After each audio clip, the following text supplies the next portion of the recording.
Interesting that it's the gratitude. One thing that's really admirable about you is your ability to be so productive and work so hard. I'm curious, for those that want to be successful, what's something that they should be willing to sacrifice that they don't? Sacrifice. The cliche answers, people think the answers go into like time with your friends and family. It's real. But that's not kind of like what naturally I felt when you said that. I think, I'm going to say something interesting. I think if you're in your perfect pocket, you're not sacrificing. I actually think you're being selfish. I think what people need to do is find their selfish place. What about for people, though, who want a balance in addition to, let's say, financial success? It depends on what financial success is and what balance is. This is like why these are important combos. Like, real talk. Yeah. What's financial success to you right this minute? What do you personally believe financial success is to the average man and woman? How much do they make in a year? I would say for the average person, probably got to be about 250 grand a year. Great. And that would be enough to... What do you think yours is? For you right now at this point in your life? At this point? Gosh, I think it's an everlasting treadmill. Of course it is. That's why notice how I'm asking you the question. Right. For you personally, right this minute, what is financial success in a year? A dollar amount? Yes, right now. At this point in your, like right this second. Graham doesn't want to say this because he'll okay. feel like he'll get scrutinized. By the way, that's fair. And I want everybody to hear this. Whatever you say, it's not too big or too small. This is where we need to give grace to each other, all of us. It's just your subjective feelings at this moment. Sure. There's nothing, if he says 14 million, what's going to happen in the comments? Like he's a piece of shit because like the average American detached from reality. That's not fair to him. That's where he's at right now. By the way, let me give you all the preview. He will go up and down even though he has the capacity to make more. Things change. I'm just asking you in this moment. Eventually, it'd be awesome. 10 million? Great. Yeah.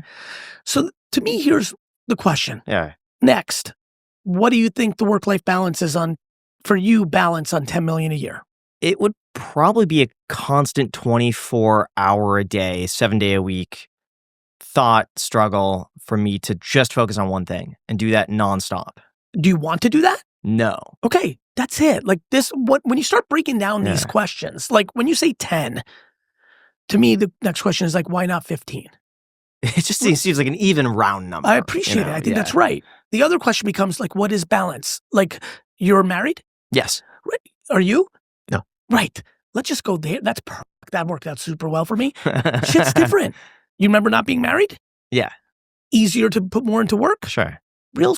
Yeah. Then child, then parent sick, then parent not sick, then burnt out after a while of something and just like, it's not as fun as it was for 6 years.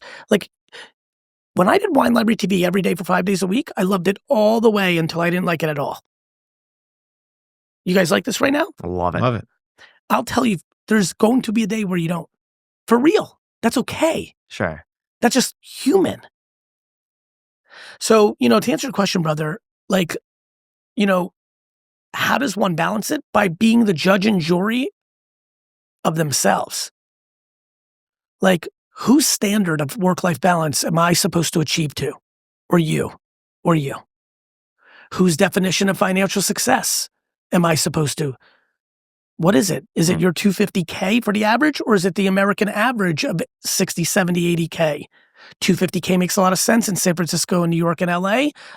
250K in rural middle of nowhere Tennessee, you're a drillionaire. What does your current work-life balance look like? My normal Monday to Friday is 8:30 to 10 p.m. That's my normal. Now, there's times when my son has basketball practice and 7:30 I'll go into that world, or Knicks are in the playoffs right now, I'll go to a Knicks game. But my normal right now is probably 9 to 9, somewhere in the range of 12 hours a day. And when was the last time you felt burnt out? How did you overcome that? I define subjectively burnt out as sustained unhappiness doing the thing. And my definition of sustained is probably 100 days in a row. I've not had that. Here are my moments of change. In my late 20s, early 30s, I had spent working 150 hours a week, building a huge business for my father, and was getting paid nothing. In my from 22 to 28, 6 years straight, 365 days a year. In my late 20s, I started to feel anxiety that I was in a bad spot because I had no money. And I built a huge business and I had nothing to show for it. I was just getting married at the time. And I was like, oh my God, I'm poor. I was making $50,000 a year. So, and not that 50,000 is poor, but 50,000 when you actually work 150 hours a week is real bad. You know, it's different if you're working 40 hours, at least you're getting the bowling team and the weekends and your kids, right? Your wage, your hourly Yeah, exactly. income. Right, of So course. I was in a real tough spot. That went from like 28 to like 30 to a really interesting time for me and my dad. We had a lot of friction. I was reconciling my feelings. He was reconciling his. And it finally hit an inflection point where I was like, I got to leave this business and start my own thing. And my brother was graduating college. I started this Vaynermedia. So I would say the last time I really felt burnt out macro was the last years of Wine Library, because I felt like the trade wasn't fair. And I don't blame my dad, actually. It's immigrant business. He's like, you're going to inherit it. It's going to be yours. So it was like all those immigrant, you know. The other time I felt burnt out was with Wine Library TV. The last 50 episodes, I was like, I'm done with this. I've done this. It's 5 days a week, 5 years. I'm done. Daily V put me on the map in a lot of ways for a lot of people. That's what I remember. You know, even now when the guys want to film me, I'm like so used to not being filmed. It feels weird. Whereas for the first year after Daily V, it felt weird to not be filmed. Mm-hmm. There's that. So projects feel like burnt out, but I don't feel burnt out. I don't feel like soulless or sad. It sounds like though you feel burnt out when you've accomplished everything that you've set out for. Yeah, and I'll be honest with maximum you, velocity. I really don't view it as burnt out. Sure. I view it as like ready to move on. Okay. I think words have gotten weird. Like I think a lot of people weaponize the word anxiety when they're inconvenienced. I think we've created words like imposter syndrome to make the word insecure. Or ick. People use the word ick. Yeah. So I really genuinely do not associate with burnout. I think there's been moments where I was done, Sure. to your point. Yeah. But I don't like burnout. To me seems like I define burnout as emotionally struggling. Yeah. I like how you break down what a word actually means. It reminds me of like Jordan Peterson, or it reminds me of like Alex Hormozy. Very if you know much. who that is, we Yeah. had him on the podcast recently. He said that he doesn't like to use words like burnout because he prefers to use words in observable reality. Yeah. And that's what you did. You broke down burnout to be like, I consider it as sustained, displeasure with something for 100 days. I think that's interesting insight. I think words have been weaponized. Words have been...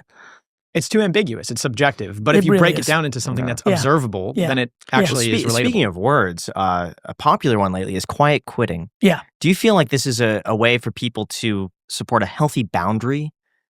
Or is it something that people use as an excuse for just both. not working hard? Yeah, both. Like cheating the system. Like people will cheat the system if they can, if they don't respect or like the system. Like I don't worry about people Vayner that way because I think we like them too much and do the right things. And I know people do, but it's not a sustained issue for us.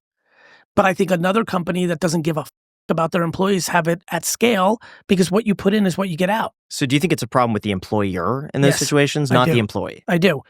I'm going to say it again. Yeah. We have 2,000 plus employees here at VaynerX. There are definitely dozens and dozens that are doing all sorts of that I would not be happy about because we no longer work in a 5-day, like you can, right? Yeah.